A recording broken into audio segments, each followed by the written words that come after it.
Thank you.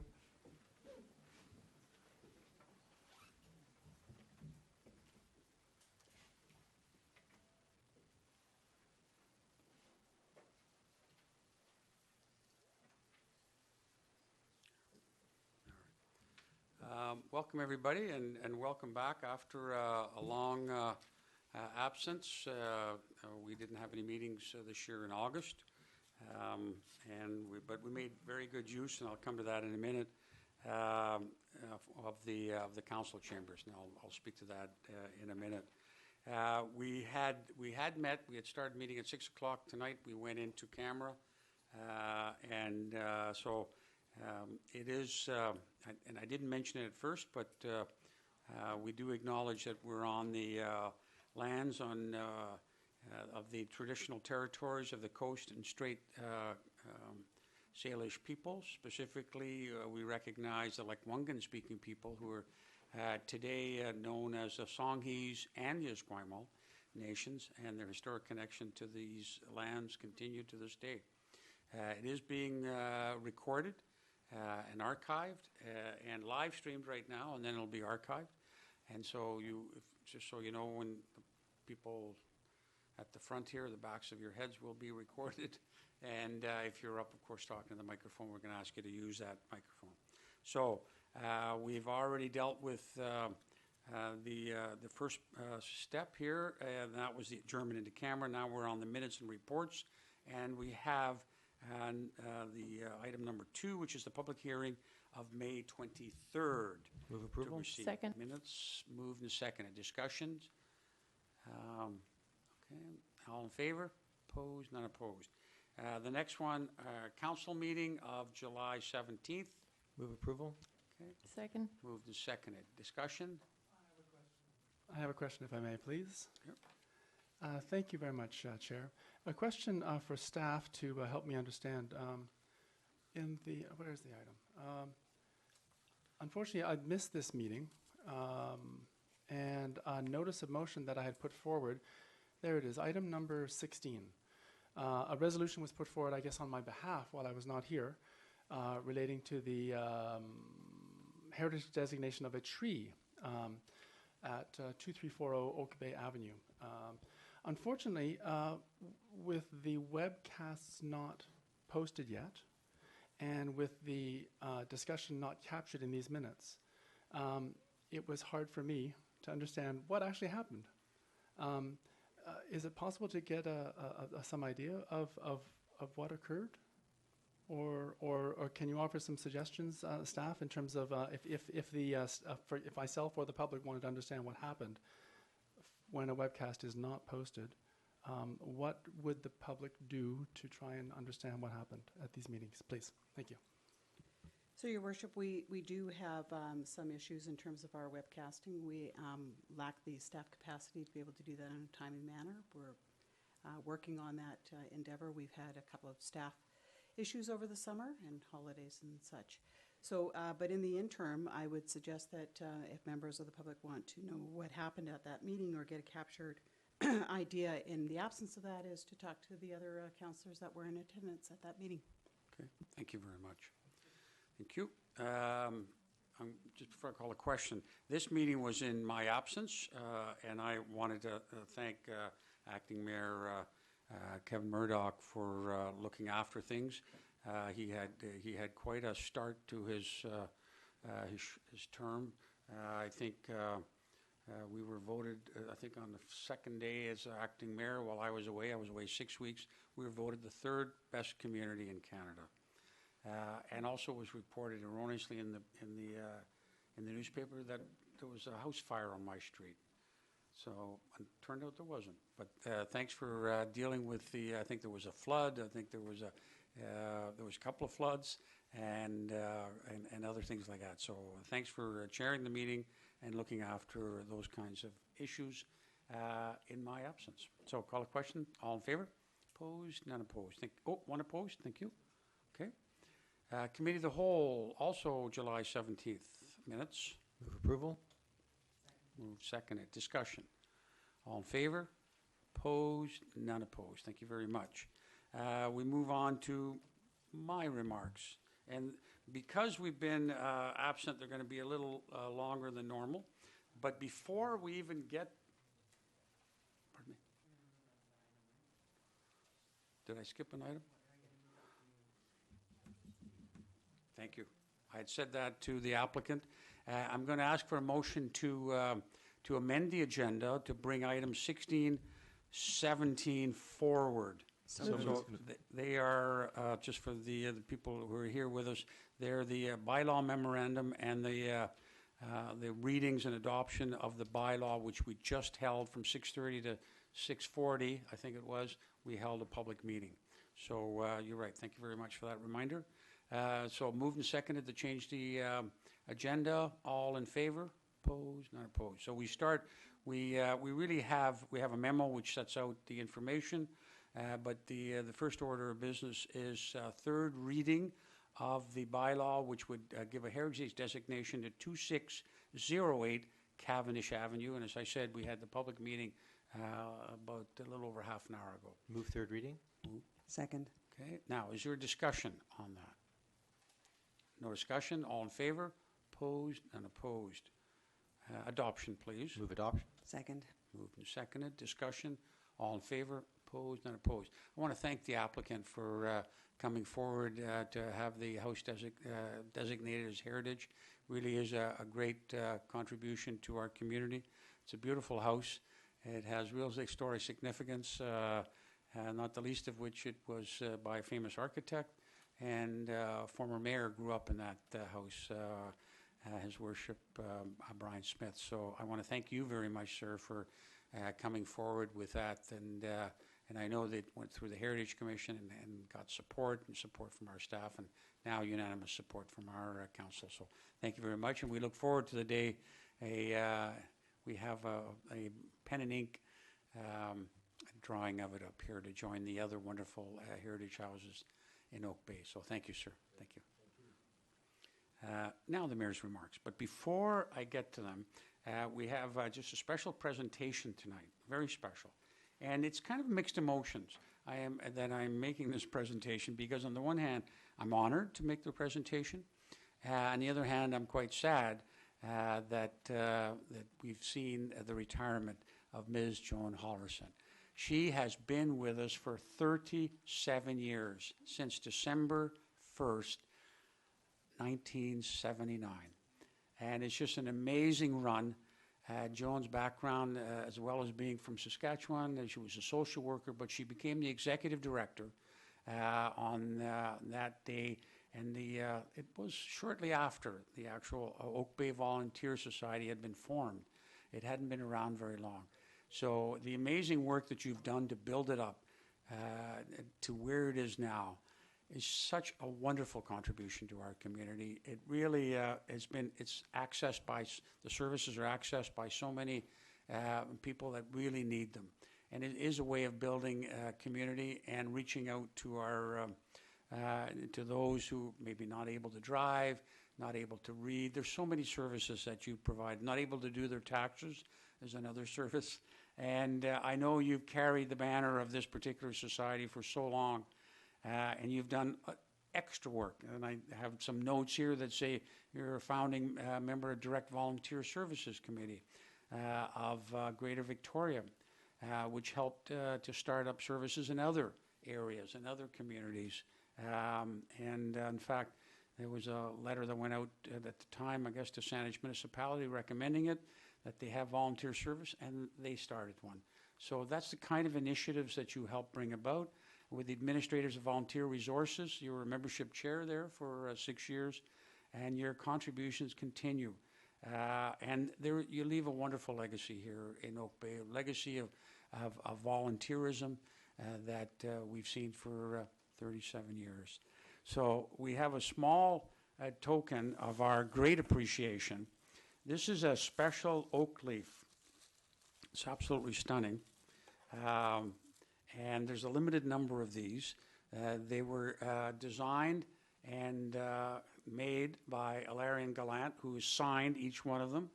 He made these in 2015, and they were given to Oak Bay by one of the volunteers, Bob Carter, who acquired these, and he arranged for them, for the artist to work on them. And so, and it's inscribed, Joan Halverson, Oak Bay Volunteer Services, for dedicated services 1979 to 2017. Thank you, Joan. Thank you for your amazing work.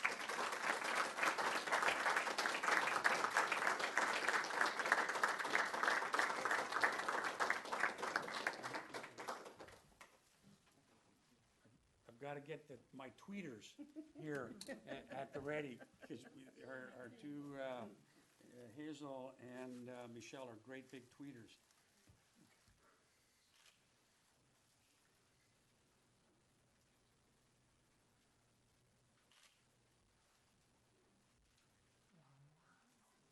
How are we doing? One more. One more. Thank you. Well, thank you. May I say a few words? Thank you so much.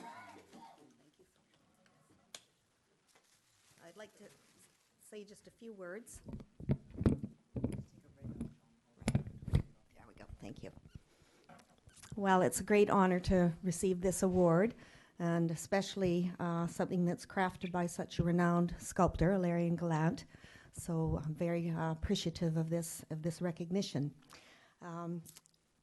As both an administrator and a social worker throughout the many years, and I know it sounds like more decades than it really is, even when it starts back in the 70s even and goes through to the 20s, but as both an administrator and a social worker, I've had lots of opportunities to see the challenges that people face and the challenges that organizations face. And I've been very fortunate to have had the opportunity to work with and to learn from so many great people. It's wonderful that the District of Oak Bay has supported the volunteer services right from the start, back in 1977. And I just hope that everyone will continue to keep up the great work. So thank you very much for this lovely honor. It's greatly appreciated. Thank you. Thank you very much, Joan. And I'm now going to move on to my remarks. So the Joan Halverson group, I know the artist is here. I know Mr. Carter, the benefactor, was here. You don't have to stay if you don't want to. I will understand. As scintillating as my remarks will be, or intended to be anyways. Thanks. Thank you. Thank you very much, Joan. That's it. So I have 7 areas I want to cover because we have been in recess for quite some time. The first thing was an event that I haven't had a chance to report on that happened just at the end of June after the last meeting. And I went to Margaret Jenkins on your behalf to thank the students there. The students under the leadership of Matt Fairburn, Alicia Bell, and Margaret Lidke provided, are you ready? 900 hours of volunteer time as they restored Trafalgar Park. Just an amazing contribution again to our community. And they got involved and they learned why they were doing this. And so I was there to thank them on behalf of Oak Bay. Many of the students who go there are Oak Bay, but they're not all Oak Bay residents. But certainly we appreciate their dedication. And you know, what's interesting, studies have shown that young volunteers, when they start volunteering at an early age, they volunteer all their life. So some of those volunteers hopefully will be working for Oak Bay Volunteer Services as they grow older. So congratulations to the Margaret Jenkins School for an amazing effort. Secondly, summer was, for many of us, were happy, but for many of British Columbians, it was a very sad time as the forest fires ravaged much of the interior. It's the worst forest fire season ever. And tragic results in many parts of British Columbia, and it's going to be very hard for people to restore their lives. They, you know, not only on a business level, but certainly on a personal level. And the reason I want to talk about that is our community contributed. Our community contributed to the fire effort, and I just want to recognize a number of people. Our chief, Fire Chief Dave Cockle spent his holidays with command and control of structural firefighting resources of the Elephant Hill Fire, one of the bigger ones. And he did things like tasking assignments and supervision of all structural firefighting resources. Amazing job. The deputy, Deputy Chief Darren Hughes, spent his days off staffing the fire branch at the Provincial Emergency Coordination Center on Keating Cross Road, tracking structural firefighters' resources assigned in the interior wildfires. Assistant Chief Don Skelly, on his days off, did something similar. He was staffing that same location. And we're grateful for their efforts. Emergency Program Manager Eileen Grant spent approximately 23 shifts in July and August, and the work is still ongoing, supervising social service volunteers at the call center on Keating Cross Road, working with Emergency Social Services branch in the province. And she also developed guidelines and updated procedures to standardize and help the people in the field. So those were our workers that went out and helped in the effort. But we also had our emergency program volunteers. We had 8 people volunteer. So far, only 3 of them have been able to be slotted into work. But Dave Ranson and Ruth Schneiper, they were staffing the call center up at Keating Cross Road, not Keating Hill. Speaking with displaced persons from the interior and connecting them with desperately needed resources. And Deborah Reed, her assignment was at the call center also, assisting various jobs. And she's technically an auxiliary employee of the emergency management branch, but she also volunteered. So those are the 3 volunteers that came forward, and their services were used, but we had 5 others still waiting for the call, because this is a massive effort, which will go on for still some time. Heather Stokes, Jennifer Somerville, Irene Robertus, John McBride, and Sheila Ojla should all be thanked for their good work and good intentions. So we along with many other communities, pitched in, and it makes us all proud here that we can have our staff and volunteers do that kind of assistance throughout the province. So, okay. The summer culture was just amazing, and I can see Mr. Herman here, who now it's no longer the Parks and Recreation, it's Park Recreation and Culture, and through his staff we had an amazing Music in the Park summer, and that's only going to continue with Music at the Rec Center. So it was a great way to celebrate our 150th birthday. We had the wonderful Arts and Culture Week, great success here, which ended in the Boker Creek Brush Up, which again, huge crowds and wonderful display. And we also had outdoor movie night on Friday, August the 18th. So just a wonderful way to celebrate summer and celebrate our 150th. And part of that cultural program, but also part of the reconciliation with First Nations. This chamber was used all of August for an absolutely wonderful display, an exhibition from the Songhees Nation and from the Robert Bateman Center, who both cooperated to put on the month-long event here. And we could not have done that without 2 diligent, hardworking employees, our archivist, Carolyn Duncan, and the executive assistant, Cindy Denomi. And they did an incredible amount of work to make this a success. And it really is part of our reconciliation with First Nations and our continuing to build those bridges.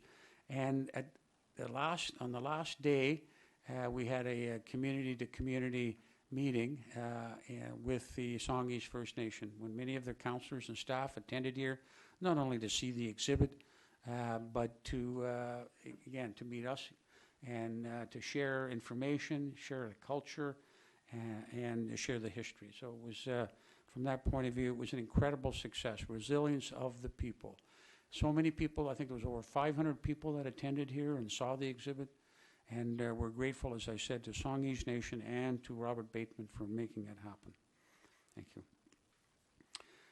Shortly after I returned in early August, I attended a memorial service for Hiroshima and Nagasaki. I had declared those 2 days, August 6th and August 9th, as Memorial Days, recognizing the atomic bombs that were dropped on both of these. You may recall maybe about a year ago, the Mayors for Peace provided ginkgo biloba seeds, which were taken from a tree that survived the nuclear blast and continues to thrive to this day. But seeds were captured from, or harvested, I suppose is the right way to say it, from this tree, and have been sent all over the world. And we received some about a year ago that our wonderful park staff nurtured into wonderful little seedlings, and with the assistance of a local group, we planted that seedling just outside the Sweet Delights restaurant, not restaurant, the shop of candy. There's a little patch, and people will be able to walk past there and be reminded not only of the horrors of war, but the need for us to continue and have peace in lives every day.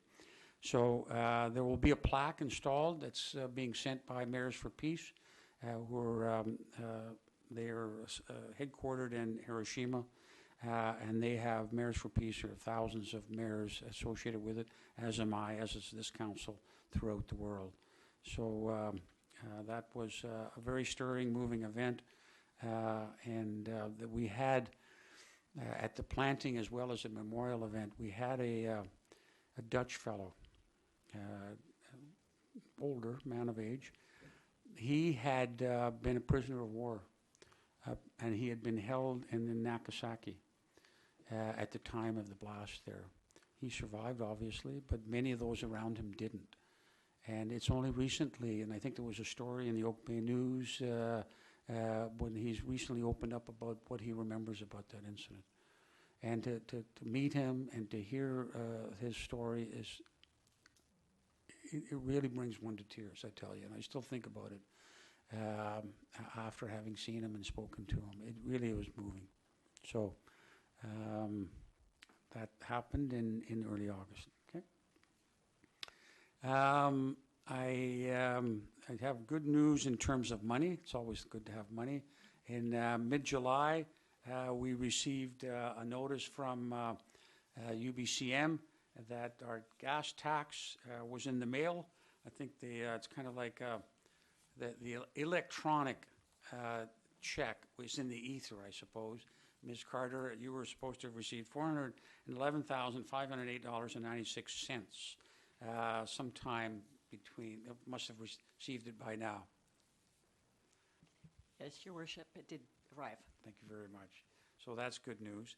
And I can also tell you, looking forward, that UBCM, Union of British Columbia Municipalities, which is the annual meeting of mayors and councillors from all over British Columbia, takes place in Vancouver the week of September the 25th.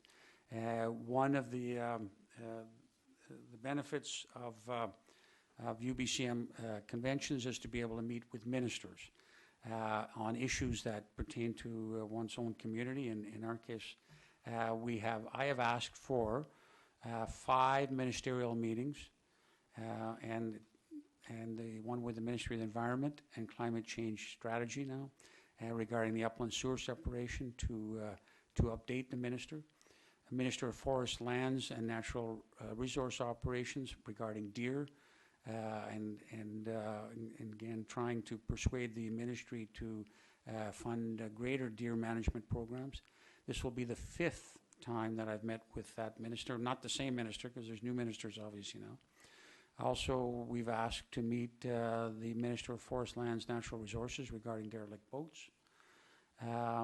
And there will be a meeting of we've requested a meeting of the Public Safety and Solicitor General regarding policing and the CRD and particularly the creation of integrated policing units, which the municipal police boards are working on right now.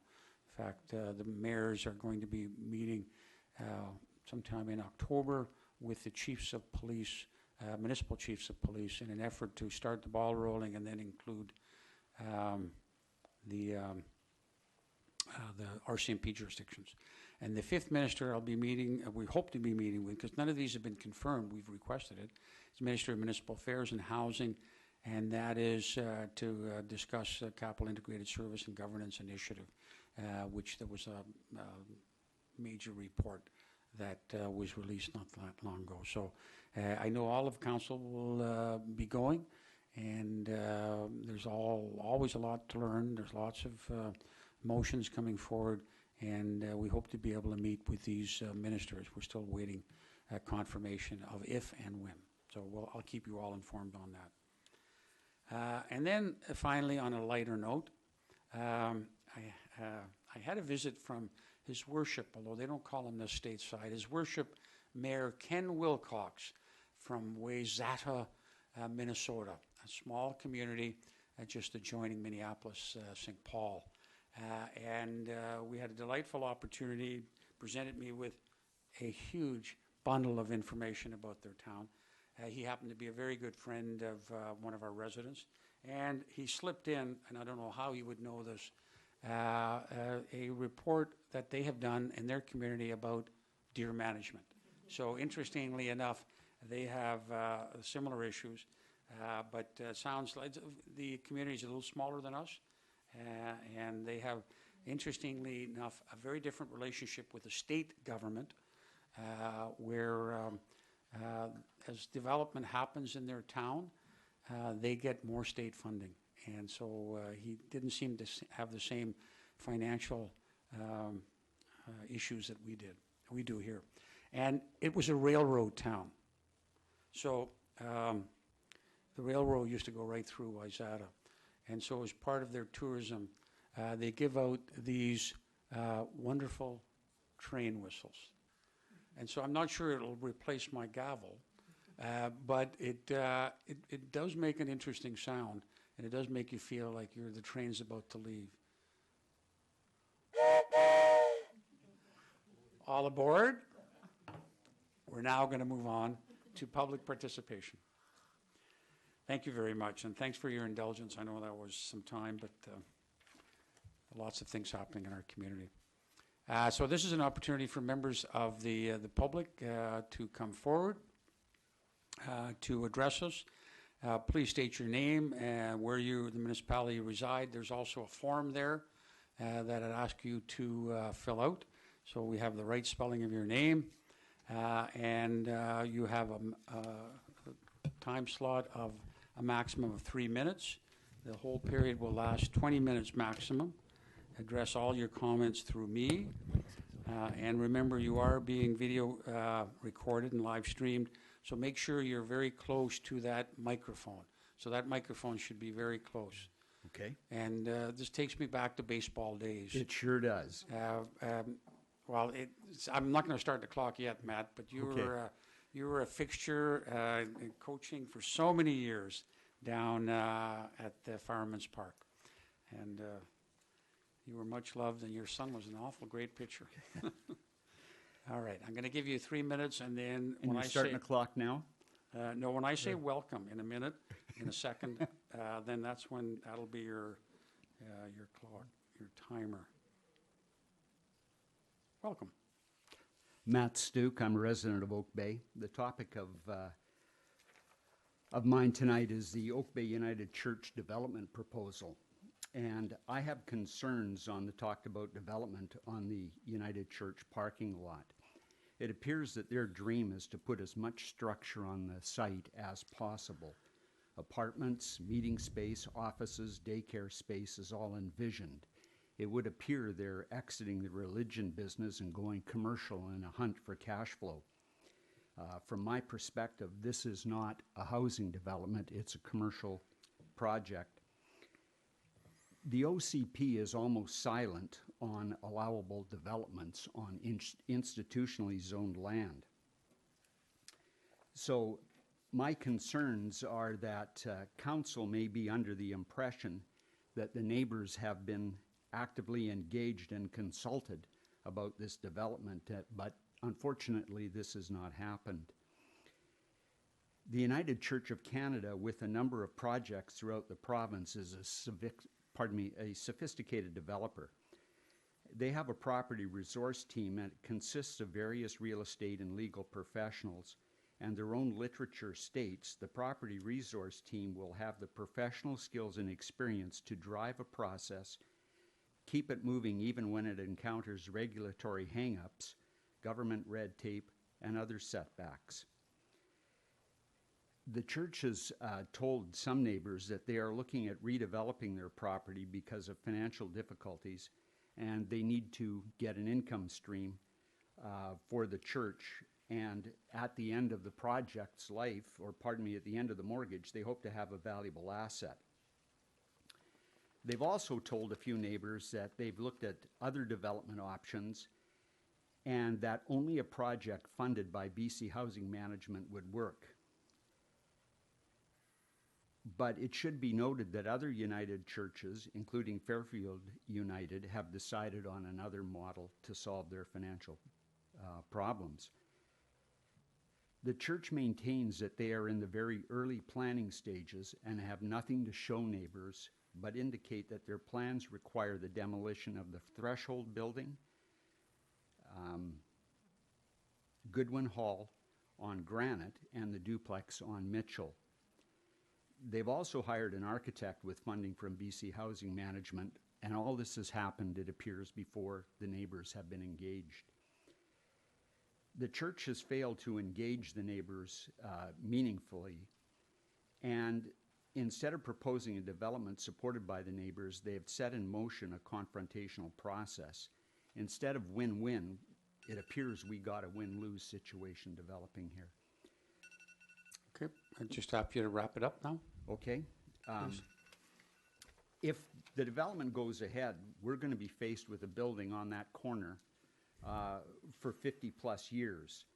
And it's a legacy that the neighborhood is going to have to live with. We just want to be consulted. Thank you very much. Thank you. What I can say about that, Mr. Stuck, is that certainly the municipality has urged, and at this point that's all we can do, the church to engage in meaningful early consultations, and we would hope that they would do that. As of the other day, and I don't know if Mr. Buffett can assist us, there had been no applications filed by the church, no plans or anything like that indicated. Yeah, no, we don't. Thank you, Your Worship. We don't have any application in at the moment. And the process, when that happens, is it comes to council, but typically a process will involve multiple meetings of the committee of the whole, where all members of the public are welcome and to provide input. And depending on what happens there, the next step could be a council asking for a formal public hearing. Mm-hmm. But it strikes me that given how long these take, that's not just over the horizon. That will be some time. So, but I think staying engaged with the church is a good idea. So, thank you very much for your presentation. Thank you, sir. Thank you.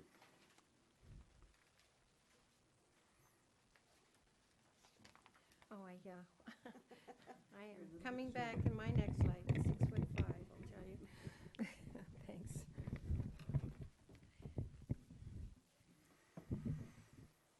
Welcome. Former mayor. Yes. Former Your Worship. Diana Butler, and I live at 2149 Granite Street. And as you can imagine, I'm going to talk about the United Church proposed development or possible development. Until the July 17th council meeting, the neighborhood surrounding Oak Bay United Church had no idea the church was planning a significant redevelopment of its property. Over the next month or so, consultation with neighbors merely consisted of the local distribution of 2 brief flyers and ad hoc visits to a few from Cheryl Thomas, chair of the church's development committee. Not surprisingly, a growing groundswell of concern has occurred, made worse by mixed and vague messages from the church. Subsequently, and I emphasize at our request, that is the local neighborhood, about 70 local residents met at short notice with church representatives on August 24th. At this meeting, there were repeated requests to the church to ask those assembled what would be acceptable, what would fit into our neighborhood. These requests were ignored. We left feeling the church was not interested in our views. We were told we would get a chance to comment once sketches of the proposed development had been prepared. This is putting the cart before the horse, and in my experience as a planner, it is not a productive approach. Surely it would be better if the various parties sat down together to discuss values and principles to guide any proposal put forth, e.g. scale, neighborhood character, minimizing negative impacts, incorporating transitional land use forms, traffic safety and parking, attractive streetscapes, good design, sustainability, building height and form, setbacks, and green space. Local governments often play a direct role in helping neighborhoods deal with development proposals. In Vancouver and Victoria, it is common practice to host open houses and meetings so their planners can hear directly from residents. Esquimalt and Victoria have both organized planning and design charrettes to encourage collaboration, to come up with something that everyone, or at least most, can accept. The development of the United Church property will have a huge impact on our neighborhood. Apart from the church's property, the neighborhood south of Granite Street consists almost entirely of single detached houses, with the exception of the odd duplex. It is an area where neighbors know and look out for each other. It is not, as some might think, just a shortcut to avoid the traffic on Oak Bay Avenue. It deserves care. There is an opportunity here to do something really worthwhile, to reinforce relationships and build community, to work together and not in opposition. As it is now, Oak Bay United, backed by the United Church BC Conference Development Wing, has the wherewithal to muster significant resources to further their aims, with the local neighborhood left scrambling to react or being ignored. The playing field needs to be leveled. Early consultation is an absolute necessity if the church wants to have a successful development. Thank you. Thank you very much, Ms. Butler. I might say you touched on kind of the collaborative nature and design charrettes. That was an approach that was used with the high school because at that point the school board was very open to working with the municipality. We formed, I think, Councillor Braithwaite and myself were on a committee working with the school board. We had design charrettes, we had the neighbors in, we had, I think, a 2-day design charrette. And so that's something that certainly I will contact the church, and you know, there's something I can perhaps help facilitate if they're interested. Because you have to understand, with the school board, they were very interested because they wanted to lessen the conflict. It's not everyone that's interested, and so. But I certainly am prepared to meet with the church council and to explain what we could do to help facilitate a conversation with the community, because it worked very, very well at the high school. And I think at the end of the day, the product was, from a neighbor's point of view, was so much better. But again, that was a compliant developer who was very interested in working with our community. So. Well, I've been involved in several, and they are a really good way to get Yep. that collaboration and Yep. find something that works for everyone. Okay, thank you very much, Ms. Butler. Okay.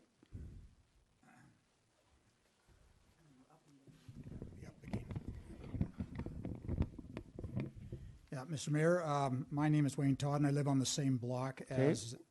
Sorry. Welcome, Mr. Todd. Yes, I live on the same block as Oak Bay United, so you can imagine what I'm going to be speaking about. My understanding is the United Church tends to redevelop the majority of its property into a multi-unit residential building. This will apparently allow it to achieve an income stream to fund its various financial needs. The official community plan will allow this only if the church provides this building as affordable housing. The definition of affordable in the OCP is vague in that it does not spell out whose or how high a family income that you apply a 30% rule against. Presumably the guidelines published by BC Housing Corps are the ones that are going to be followed, as it is funding the church initiative. The provisions that allow for this conversion also allow for the relaxation of normal zoning restrictions such as size, density, height, lot coverage, parking, and the like.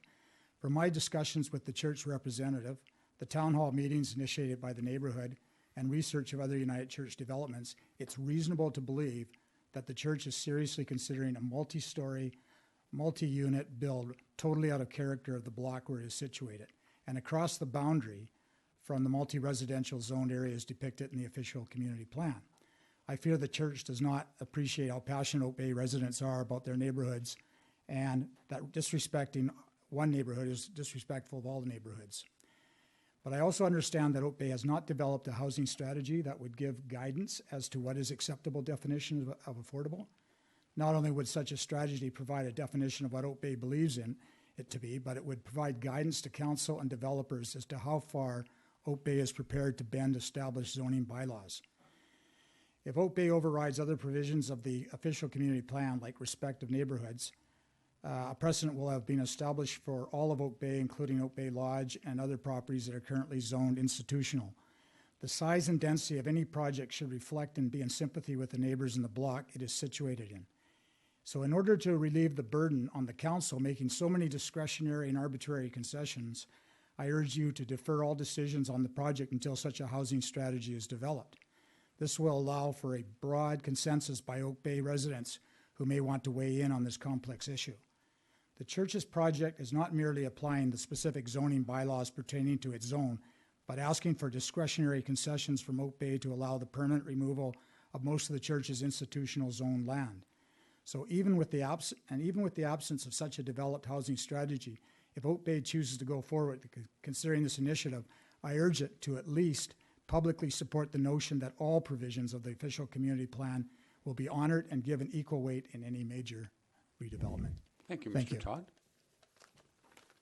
Anybody else? Anybody else? Anybody else? Okay, thank you very much. Thanks to the speakers. As I said, as I reiterated, right now there's nothing before council and no application. But I will get in touch with the church. Thank you. Communications, item number 7. This is a public property occupancy by Telus Future Homes. I see we have a representative from Telus here. Sean Donnelly, Senior Regional Market Manager, is in attendance.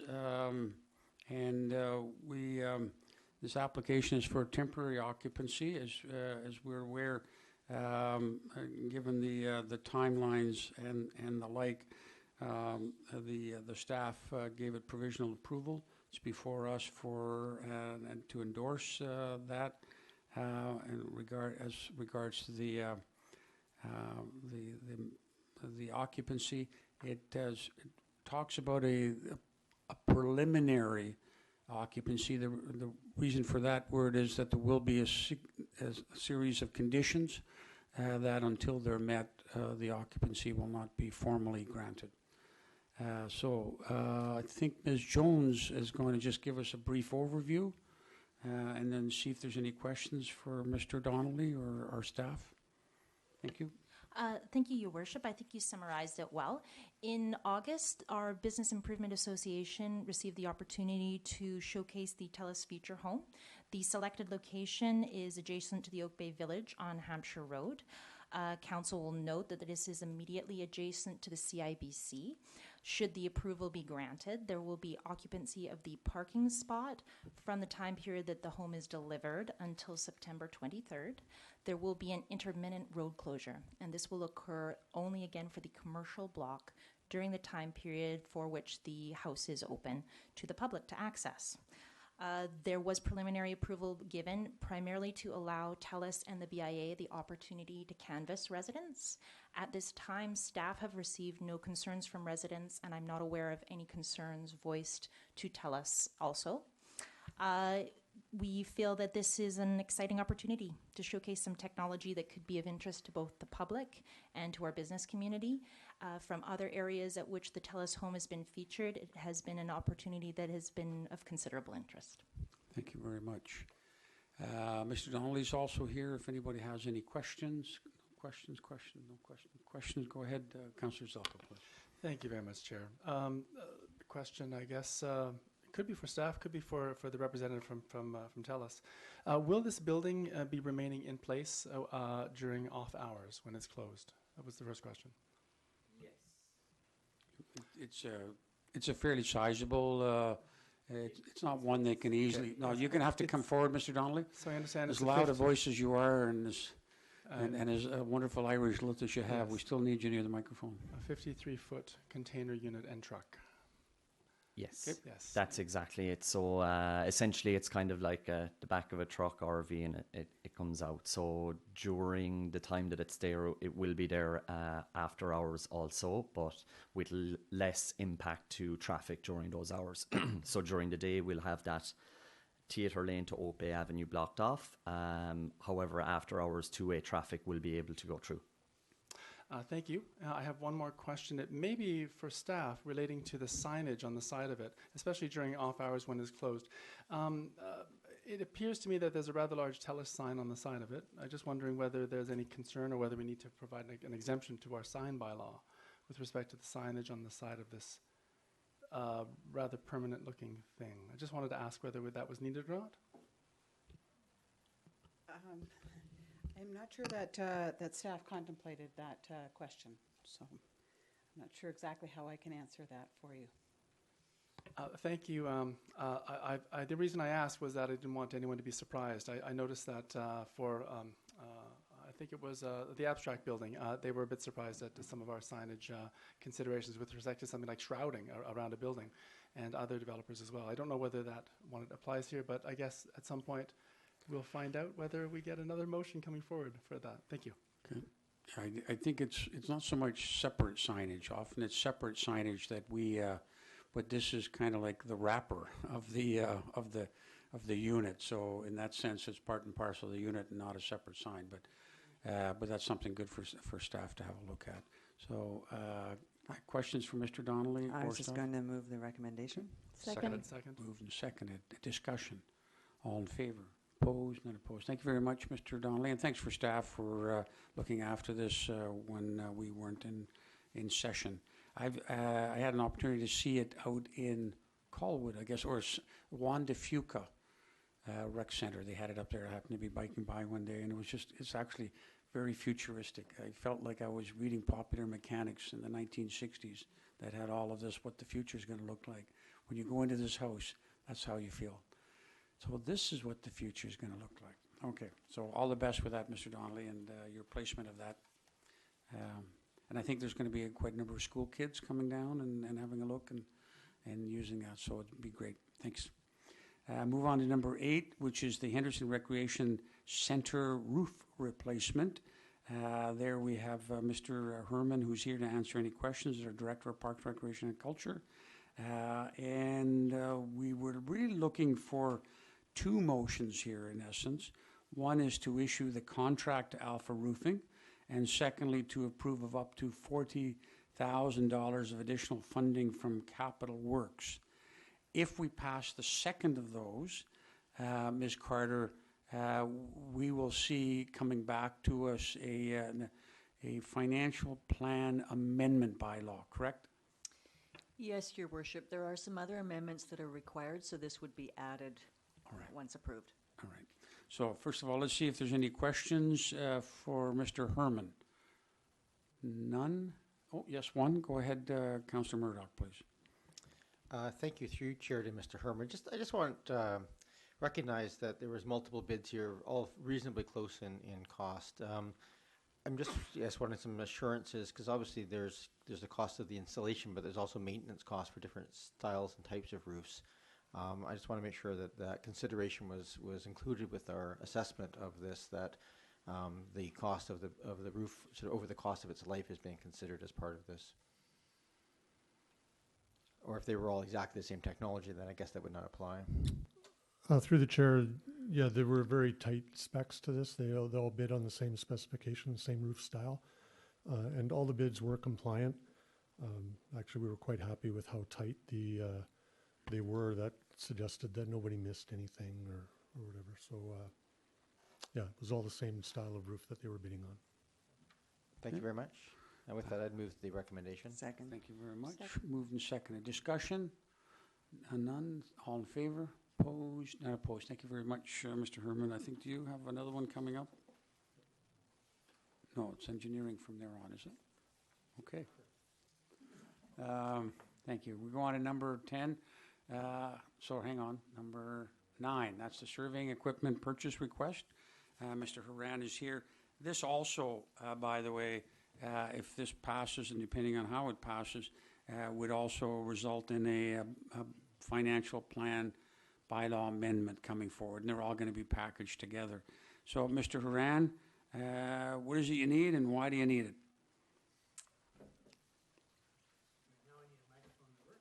You need a microphone that works. That's right. That's the first thing you need. But the thing is, your department is not in charge of microphones, so you're off the hook on this one. Your Worship, if you could give us just a quick moment for technical challenges. Usually hit them on the side sharply. It's always been my method.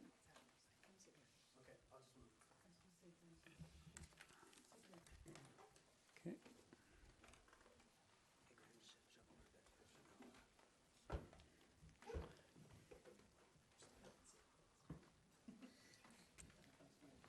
When the music will stop in a minute, you better have a chair.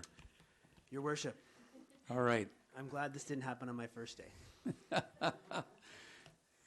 So what we are looking for is our engineering services, civil engineering tech team is 3 people, and a good chunk of the work that they do is survey work out in the field.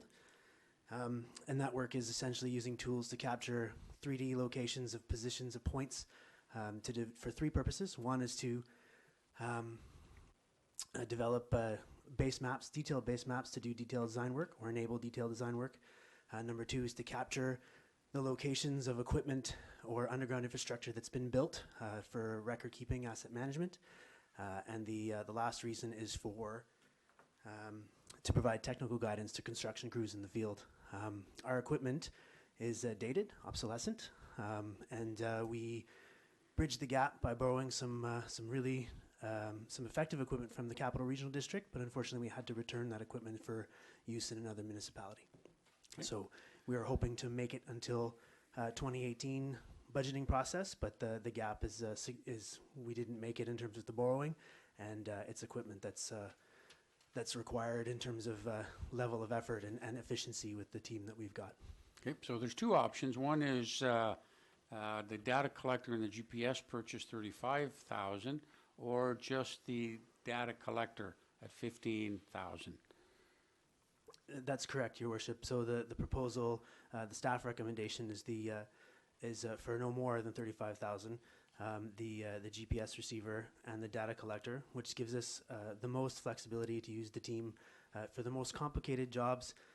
In busy traffic, it could be a job with 2 people. It can be done within a shorter period of time, sometimes half an hour to an hour, which without that equipment could take multiple hours, more people, longer time. Thank you very much. Questions? Councilor Murdoch. Thank you, through you, Chair.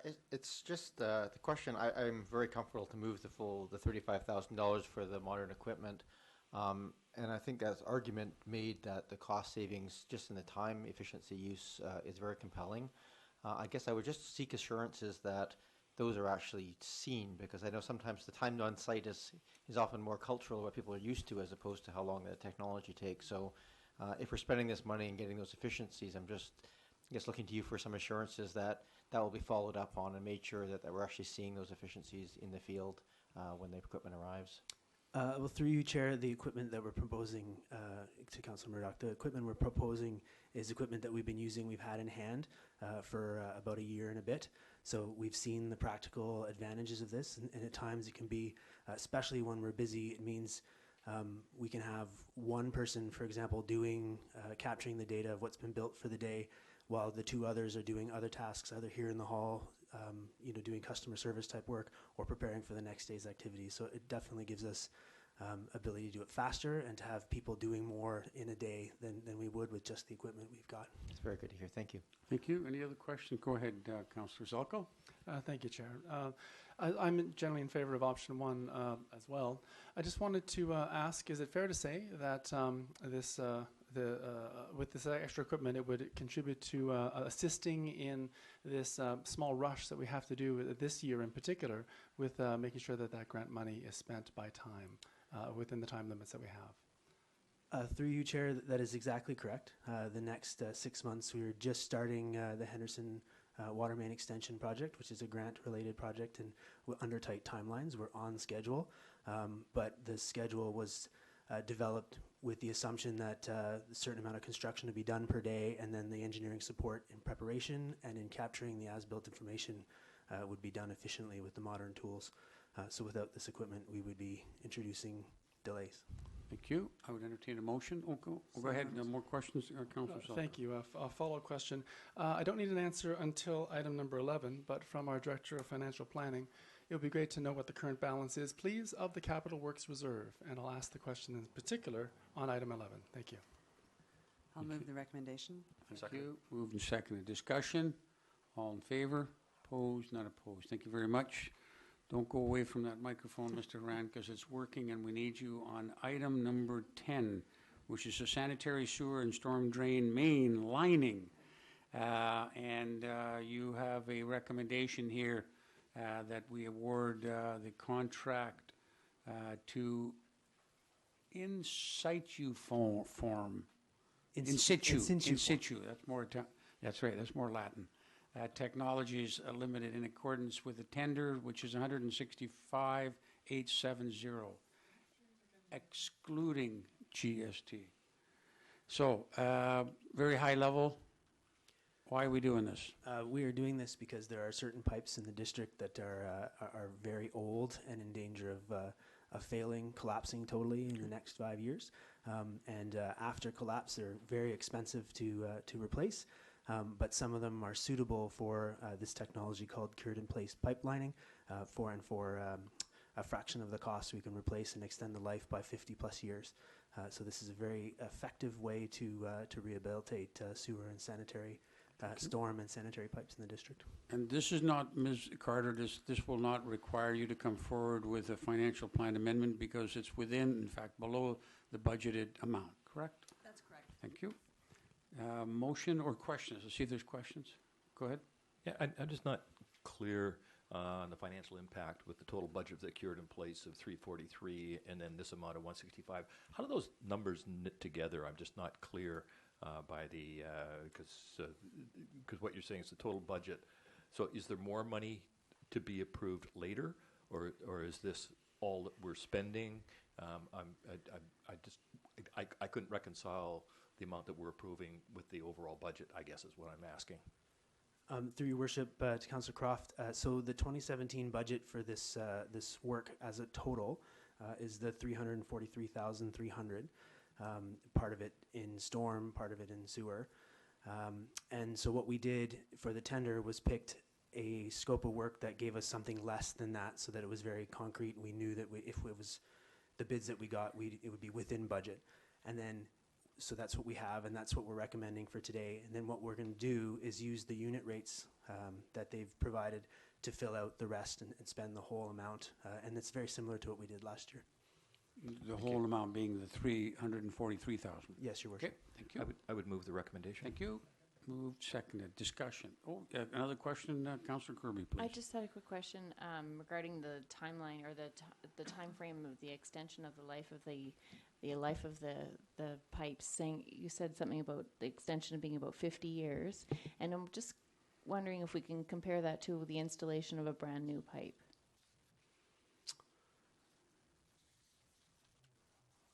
That's a very good question, and it depends on the material of the pipe. And and I picked it deliberately when I said 50+ years, because there's some folks would tell you that this will extend longer, and some will be less, because there's a lot more factors involved. Right.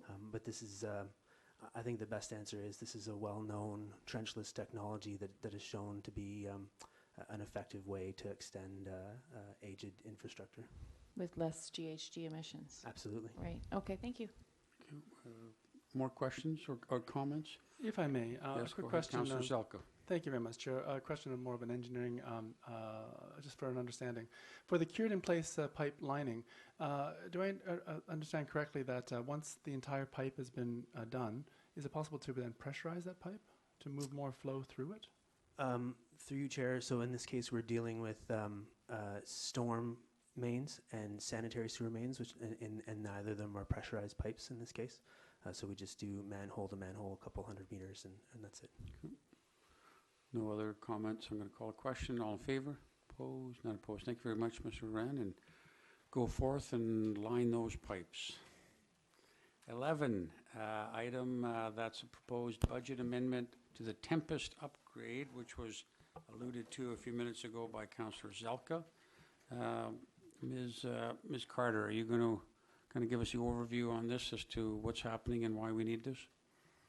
Yes, Your Worship, thank you. Back in 2015, near the end of 2015, when we were preparing the budget for 2016, there was a quote received for a Tempest Upgrade. And Tempest is our land-based program that allows us to do things like parking tickets, tax levies, and things like that. They had indicated to us that as of December 31st, 2017, they would no longer support the current version that we are running and that we would need to upgrade. So they provided a quote. Unfortunately, there were, it wasn't a complete quote, so to speak. We had a request in this year for them to do a review, and it was determined that some of our third-party software that would interface with Tempest wasn't included. Those costs weren't included. There was some additional training and things like that. So that's why we're coming forward at this time. We had $20,000 in the original budget that was carried forward into 2017. So it's already approved to come out of the Capital Works Reserve, and we've determined that the scope of work requires an additional $15,000. So we're suggesting that it comes from the same reserve. Thank you. And if this proceeds, we would need it would come forward with part of that whole omnibus financial plan amendment bylaw. That's right. Thank you. Questions? Yes, Councillor Zelka. Thank you very much, Chair. I sent an email earlier through to you, to the Director of Financial Planning. Is that your title? Yes, Financial Planning. Financial Services, thank you. I knew I got something. I'm getting you mixed up with Director of, yes, anyway. So it has to do with the many features that are available on Tempest. I've noticed some of our neighbor towns and cities are using Tempest and have exposed some aspects of it to the public. In particular, the one feature that I wanted to ask you about was the exposure to the public of every single permit and development that's currently in process. City of Victoria currently offers that. In fact, I was amazed how much detail I was able to pull up on every single building permit, every single development variance permit and application that was in process. It's a fabulous system, and I would love it if Oak Bay could do that too. So I wanted to ask you, in general terms, what process would we follow if we wanted to bring that to Oak Bay? And do you know whether what process might it be to analyze that software to see if there were other features that we could also help with our transparency and help with making Oak Bay easier to work with in terms of our constituents? Thank you. Through your worship, the Tempest software allows us to do a number of different things, and there are added features for each module that can be added on. So for example, the district already has the ability for taxpayers to see their tax bills online or pay their homeowner grants, things like that. So what would be required is obviously if at council's direction, if they wanted us to explore that, it would come at a cost, both in dollars and staff time. But we could certainly explore that option and scope out the work that would be required and the costs, working with the software provider. Thank you. Although that's not on the agenda tonight, but that's something you can at some point bring a motion, notice a motion. We can deal with that at a future date. So question on with respect to this particular, do we have a motion? We don't have a motion on the floor. Okay, so questions further on the report? Thank you very much, Chair. I wanted to continue questioning on the report. And I appreciate your suggestion to possibly bring forward either a notice of motion or maybe something at the next priorities session, possibly with respect to these sort of features. A related follow-up question is, I noticed that there's some training coming forward. It would be very helpful to me, at least, to have some aspect of or exposure to some of the features that are available so that I would know what to ask for in a possible notice of motion, but maybe I can take that offline with you outside the meeting. So my follow-up question then has to do with the current balance, please, if you don't mind, of the Capital Works Reserve. Is it possible to find out what the current balance of that is today, please? Through your worship, I did bring a lot of information with me today, but unfortunately I didn't bring the balance of the Capital Works Reserve, so I would be happy to forward that on.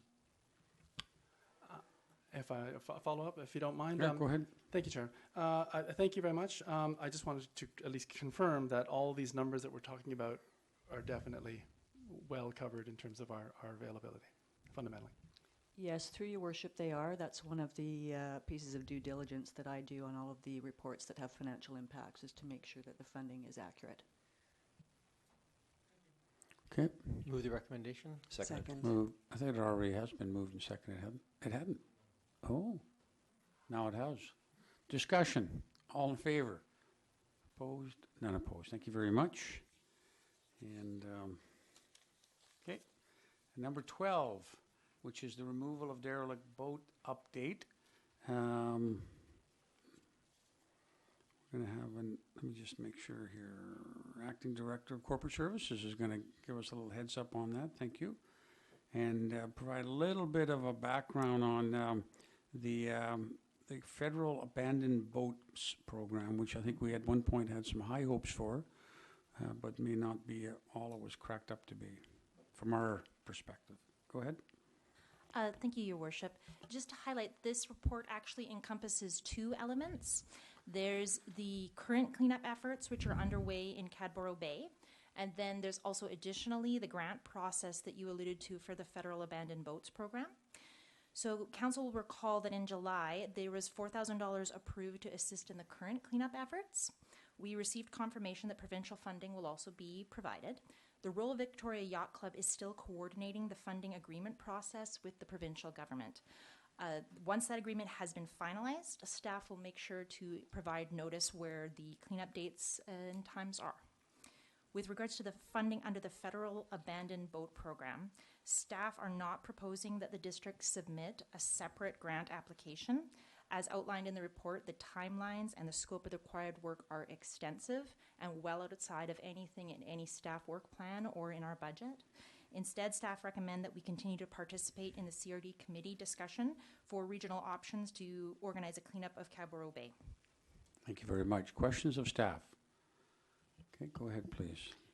Councillor Kirby. You just said the recommendation was to coordinate with the CRD for a cleanup of Cadboro Bay. So just for the remaining work that's left, or did you mean to include Oak Bay as well? So just to clarify, the recommendation under the report to receive this information would be for the status quo to continue. Currently, staff have representation on the existing CRD committee and would be happy to continue that work. So a follow-up question would be that, just to be absolutely clear, because I did read it carefully a couple of times, but I just want to make sure that, so your ongoing work with the CRD, you'll stay on the committee and we'll follow that, their lead, because they're seeking $1 million plus, and we will eventually be able to manage the boats that are in Oak Bay. But but our current status is that we'll just clean up what we've committed that $4,000 to, which is the removal of the boats in Cadboro Bay that was started earlier in the summer, or was that the summer? That was the spring. Yeah. Feels like not that long ago, but whatever. Anyway, so, okay. And so, but we don't lose our opportunity. We will still have that we still may have access to the grant money through the CRD. Through your worship, I think that lays it out well.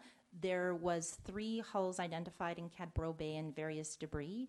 Again, this report contemplates continuing that work. Okay. The opportunity for the district to apply separately under the Federal Abandoned Boats Program, as I believe is laid out in the report, the commitments are extensive. So staff continue to say participate with the CRD, and we'll see what opportunities arise in that regard. Okay, thank you. Thank you very much. We're looking for a motion to receive.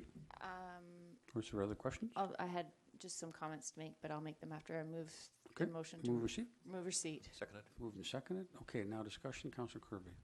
I'm frustrated, obviously, that they've made the process so onerous, considering, I think, the feedback that we gave at AVICC, UBCM, and every other opportunity we've had to meet with our counterparts in the provincial and federal government have been that we don't want this kind of a process, that it shouldn't be onerous and something that adds a burden to the municipality.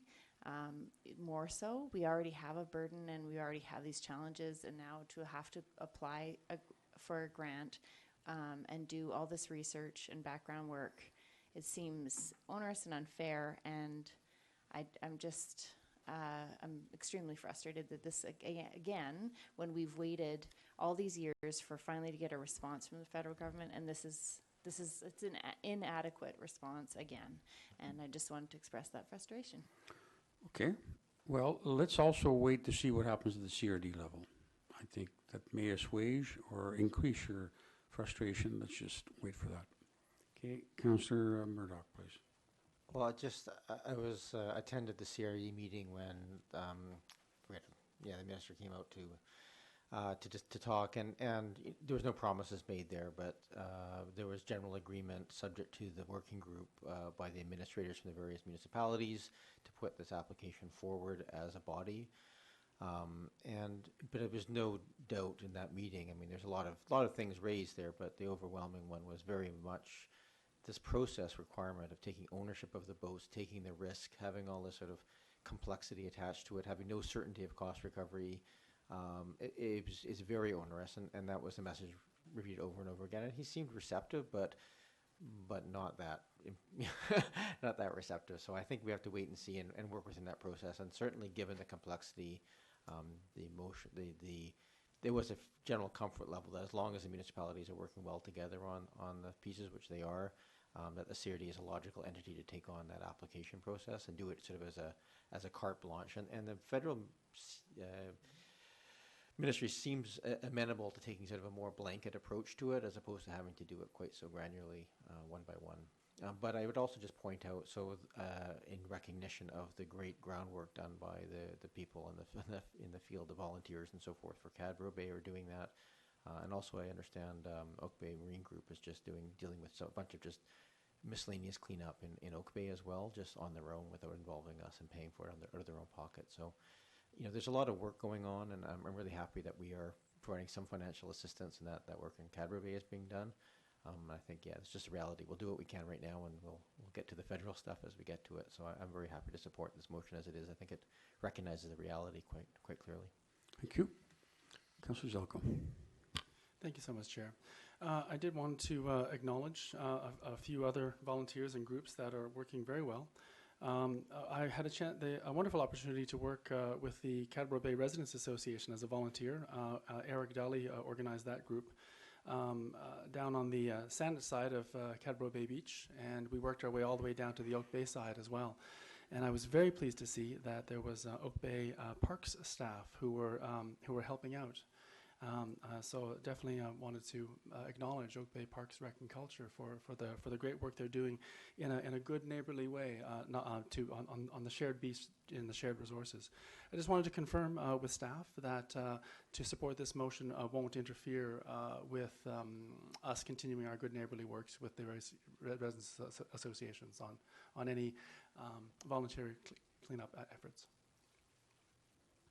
No, there's no anticipated change in the Cadbro Bay cleanup, including the municipal nature of it. Okay, thank you. I echo the words, or the volunteers have done great work, as has our staff, so thanks to everybody. Okay, ready for the question? All in favor? Opposed? None opposed. Thank you very much. No correspondence under 13. We have new business and verbal reports. The new business are two notices of motion, one from Council Braithwaite, and one I've suggested, to do with abandoned vessel legislation, and they'll come back to us now that notice has been given on the 18th. Your Worship, I'm terribly sorry to interrupt you, Your Worship. Just wanted to confirm that the notices of motion include the suggested endorsement of Bill Yes, the two of them. C-352? Yep, both of them. Thank you. We haven't had a meeting of the CRD. The meeting's coming up. I'm sorry. I'm sorry. I just need an explanation on that. I'm sorry. Your Worship, yes, I wanted to confirm also the town hall meeting that was circulated by Councillor That was Braithwaite. Councillor Braithwaite's, right? And then the one that I'd suggested to do with the derelict abandoned boats legislation, that they'll come back on the 18th. Okay? Okay. Thank you. Yep. Thank you, Chair. Just a question of procedure. Since those notice of motions did not appear in the actual agenda, is it possible to have them read out loud, please? Oh, sure. I mean, okay, I have notes here. Those are little extra notes from the staff there that gave me ahead of time, but sure. Certainly. I'll start with the Bill C-352. The notice of motion is for endorsement. That the Oak Bay Municipal Council encourage Parliament to adopt Bill C-352, an act to amend the Canada Shipping Act 2001 and provide for the development of a national strategy for abandoned vessels, which would fix vessel registration, pilot a vessel turn-in program, create green jobs by supporting local marine salvage businesses and vessel recycling, and make Coast Guard responsible for directing the removal of abandoned vessels. Thank you. The notice of motion with respect to the town hall meeting. Whereas Oak Bay Council is committed to engaging our citizens in a respectful and open forum, and whereas a town hall meeting may offer an opportunity for residents to bring forward their questions and concerns, therefore be it resolved that staff be directed to arrange a date and venue to hold a town hall meeting as soon as conveniently possible. Thank you. Okay, as I said, the CRD has a meeting this week, so there's nothing to report on that. We had a governance committee, which didn't really decide anything, just received the report and changed some procedural steps in attendance for islanders. Other verbal reports. Yes, go ahead, Councillor Zelka, please. Thank you very much, Chair. Two items for me, well, possibly three. July 1st, there was a lot going on in the district, and I had the wonderful pleasure of attending the North Oak Bay Community Association's tree planting. And thank you very much to Oak Bay Parks, Rec and Culture for donating a tree that was planted directly outside of the Uplands School, and it was well attended. And again, thank you very much for that. The second item is vaguely related to the CRD, the Bowker Creek Initiative. They have organized a Bowker Creek cleanup of weeds in this portion that they upgraded and paid for. Thank you very much to the CRD. They're basically, the intent is to clean it up, get the weeds out of it before they do the final handover to the Oak Bay High School, to the school district, for them for their ultimate maintenance endeavors. So this Friday, September 15th, from 9 to 12 in the morning, and also Friday, September 29th, from 9 to 12 are the next two opportunities for volunteers to come forward to help directly behind Oak Bay High School down by the Bowker Creek, to make it more beautiful. And by the way, there's a gorgeous amphitheater down there. I'm looking forward to seeing lots of plays and placemaking happening at that spot. And the last thing I wanted to mention, if I may, please, is that I happen to work up at Emergency Management British Columbia these days on my other job, and I'm very pleased to see the number of Oak Bay residents, Oak Bay volunteers, Oak Bay staff that are working up in that facility to help with the floods and the fires. So thank you very much. Thank you. Other business? If not, we'll move on to the resolutions. And that's number 15. This is Development Variance Permit Application for 362 Sunset Avenue. It has been before us earlier. Notification has been undertaken as a recommendation of the Committee of the Whole. And we would need the resolution to be moved and seconded to get it on the floor. Move approval. Resolution. Okay, moved and seconded. Now, the applicants I see are here. Are there any questions for the applicants? Okay, the applicants, is there any a member of the public that wishes to speak on this issue? Okay, seeing none, we now will take it back and see if there's any comments or discussion by council. Seeing none, call the question. All in favor? Opposed? None opposed. Thank you very much, and all the best with that project. Thank you. Move adjournment. Seconded. I think it's motion to adjourn now, because we did our in-camera before. We've moved the bylaw forward, and we dealt with that. Thank you very much.